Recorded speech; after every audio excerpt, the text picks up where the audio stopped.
Assalamualaikum warahmatullahi wabarakatuh. Ketemu lagi di Kupondoro channel yang membagikan tips-tips seputar merpati dan serba-serbinya. Sore ini saya akan menjawab pertanyaan teman-teman yang pernah menanyakan dulu ya. Saya lupa sampai karena lama pas saya sakit itu ya, pas mata saya nggak enak kalau buat melihat HP itu, terus saya jarang buka HP. Saya buka HP kalau ada WA saja, terus komen-komen teman-teman juga mungkin agak terlalu lama menjawabnya saya ya. Ada teman-teman yang pernah menanyakan burung yang gampang turun tengah bener ya kalau nggak salah ya, ciri-cirinya gimana. Terus ada juga teman yang minta contoh pegangan yang bulat itu yang kayak apa. Nanti saya coba sekalian saya contohkan juga pegangan bulat dan juga badan pendek itu yang kayak apa ya. Oh iya, sampai lupa saya.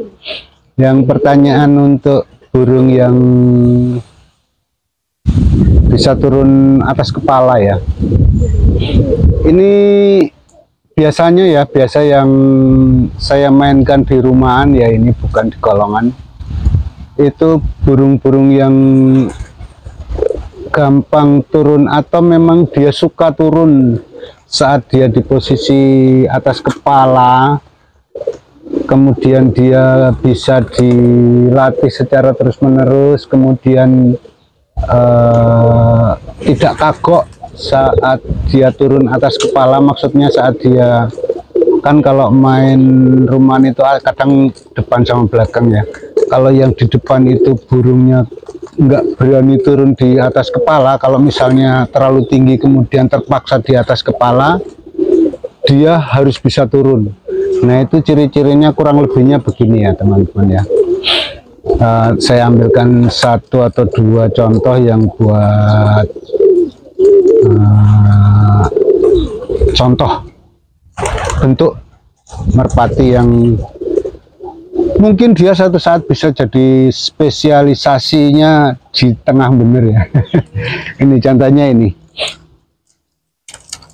Sebenarnya banyak persyaratan kalau menurut saya, walaupun burung yang agak panjang pun atau panjang pun bisa atas kepala, yang penting dia punya badan yang lentur.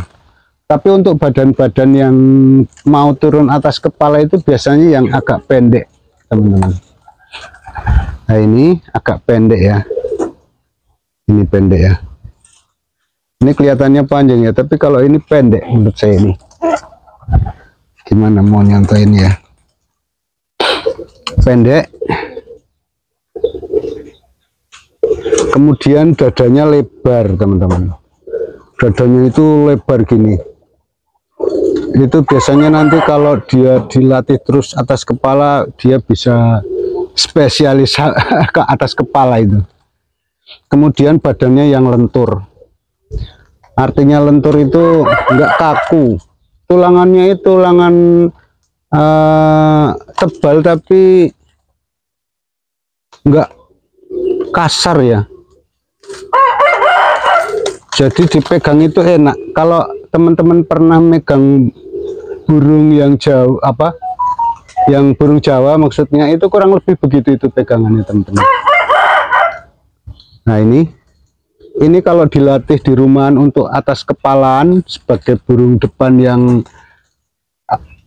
burung belakang juga bisa. Sebenarnya itu tergantung nanti musuhnya yang bagaimana ya. Kalau musuhnya terlalu gampang turun, ini di belakang juga malah lebih payah ya, lebih kurang bagus. Jadi ini untuk jaga-jaga kalau di depan, kemudian kalau yang kurang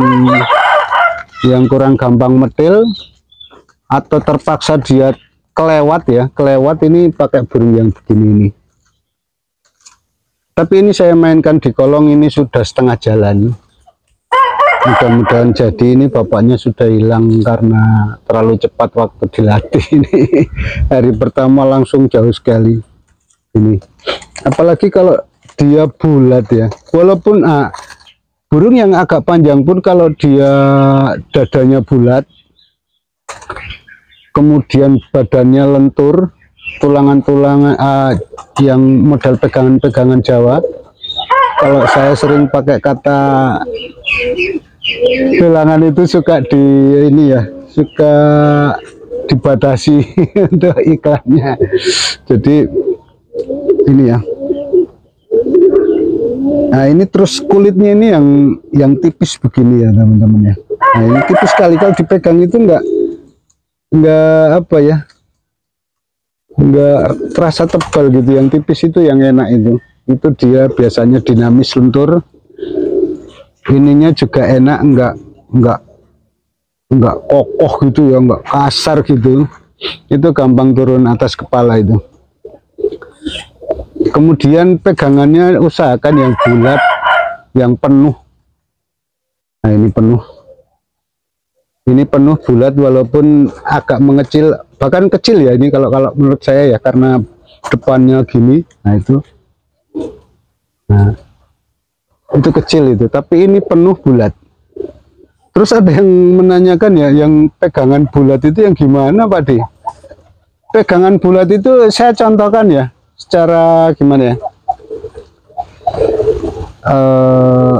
seperti teman-teman pegang misalnya bambu atau apa ya, atau botol begini, ini kan bentuknya bulat Mas. Nah kalau dipegang kan terasa dari sebelah sini, bawah sini kan terasa full semua. Nah itu yang namanya bulat Mas. Siapa ya, saya lupa itu, ada yang bertanya gitu. Ini kan terasa semua ya. Di sini saya rasakan, di sini saya rasakan, di atas sini saya rasakan, di sini juga saya rasakan. Apa itu? Waduh, kena angin itu, lepas lagi seng saya. Ini ya teman-teman ya. Ini penuh bulat. Kalau yang gepeng itu nanti teman-teman rasakan di sini ini enggak ada dagingnya. Jadi di sini ini kita cuma menyentuh bulunya, nggak terasa tonjolan daging atau enggak, atau kakinya gitu ya, nggak terasa di sininya, di daerah sini ini nggak terasa. Itu biasanya kemudian kesannya itu gepeng gini, itu namanya tidak bulat. Atau kadang-kadang ada yang begini, ada yang begini ya, kayak begini, ini dipegang kayak begini, ini bukan begini. Itu yang namanya pegangan bulat atau gepeng, bulat penuh atau penuh tapi agak begini juga ada, agak begini ini ya, agak begini bentuknya nanti kalau dipegang kayak gini. Itu masuknya penuh kalau ini ya, kalau istilah yang saya gunakan. Kalau yang ini memang penuh bulat ini. Nah, ini. Terus dadanya lebar, dilihat dari depan gini juga bulat. Itu biasanya dibikin spesialisasi sebagai merpati yang turun atas kepala, itu biasanya bisa, asal dilatih. Yang panjang pun kalau badannya lentur, kulitannya ini tipis, terus nggak kaku, itu biasanya juga bisa. Walaupun dia lebih bagus kalau di jam 11 atau jam 11 lebih sampai setengah 12 itu bisa. Ini juga ya teman-teman ya, ini juga kalau dilatih secara khusus sebagai merpati yang atas kepala ini juga bisa. Ini badannya enggak terlalu panjang, dibilang sedang ya, kalau saya kurang panjang sedikit ini.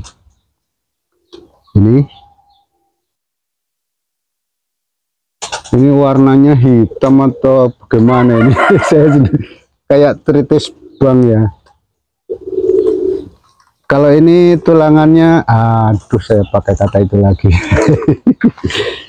Ini agak kasar sedikit tapi dia bulat juga.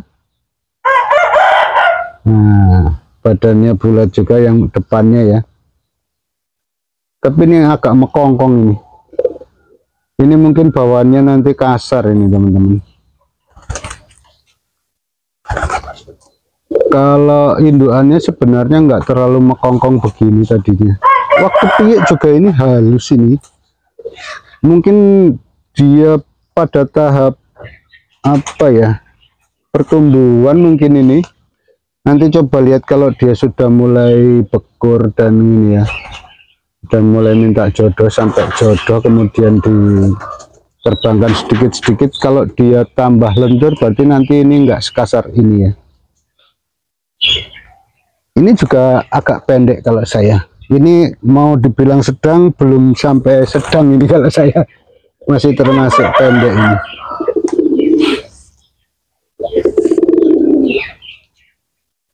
Ini juga bulat penuh. Ini bulat ini. Nah, jadi di sini ini atau di sini ini terasa bulat ini, terasa penuh semua ini lingkaran ini ya. Artinya bukan karena tersentuh dengan bulu kemudian udah masuk bulat, bukan. Tapi seperti kaki, seperti daging di sini, daging di samping itu memenuhi tangan ya, memenuhi pegangan ini. Teman-teman coba rasakan beberapa merpati dipegang, kemudian atau pas ke pasar dipegang, pasti ada yang kayak begini ini, dipegang ini di sininya kempos. Jadi kakinya ini tidak terasa, tidak ada apa-apanya di sini, cuma bulu. Itu ada yang begitu. Terus apa lagi ya pertanyaannya? Oh ya, untuk yang mau tengah apa, mau atas kepala ya. Kalau untuk burung tinggian tentu didukung oleh ini juga apa, paruh yang tipis, mata yang tajam, yang bisa besar kecil. Untuk hitam-hitamnya itu dia responsif terhadap cahaya. Kemudian untuk apa, leher juga kokoh ya, kokoh itu kalau dipegang gini, diginikan gini itu keras, atau digini-ginikan itu keras, jangan yang lentur ikut ke sana kemari gitu. Ada perlawanan lah begitu, ada rasa perlawanan di tangan saat kita mengginikan ya. Nah gitu, walaupun itu cuma sedikit itu tetap ada perlawanan. Itu biasanya dia gampang turun. Dan juga saat digeber tengah atau atas kepala itu juga turun. Ada pendapat juga ya, kalau saya sih secara pribadi, kalau untuk burung rumahan untuk leher jangan terlalu panjang, jadi yang proporsional aja. Tapi kalau di kolong ada teman-teman yang berpendapat yang lehernya agak panjang. Kalau saya mencoba leher agak panjang itu ya memang dia gampang diklepek. Waktu dia sedang atau pendek, dia lewat atas kepala kita klepek juga mau turun. Tapi saya ragu kalau dia udah tinggi sekali. Saya belum pernah sampai tinggi sekali terus di atas kepala, itu belum pernah. Yang leher panjang tapi ya, leher pendek pun yang sengkak itu saya belum pernah coba. Saya rata-rata lebih menyukai, dan secara mayoritas ya, kebanyakan burung saya itu proporsional. Artinya lehernya nggak terlalu panjang, nggak terlalu pendek, jadi dia sesuai dengan panjang tubuh. Walaupun nanti saat diumbar kadang-kadang ada yang kelihatan panjang karena faktor rambon itu bisa. Misalnya kalau rambon pos itu biasanya dengan leher kecil, jadi dilihat secara sepintas itu kayaknya panjang lehernya. Padahal menurut saya dia serasi, kemudian seimbang dengan badannya. Badan panjang besar atau gimana pun nanti tampak inilah proporsional. Itu ya teman-teman, semoga ini enggak membingungkan jawaban saya dan bisa diterima. Coba teman-teman bandingkan saat teman-teman di lapangan atau di rumah, burung yang bagaimana yang harusnya seperti yang diinginkan, misalnya yang atas kepala. Oke, semoga ini bermanfaat. Akhir kata saya ucapkan terima kasih. Wassalamualaikum warahmatullahi wabarakatuh.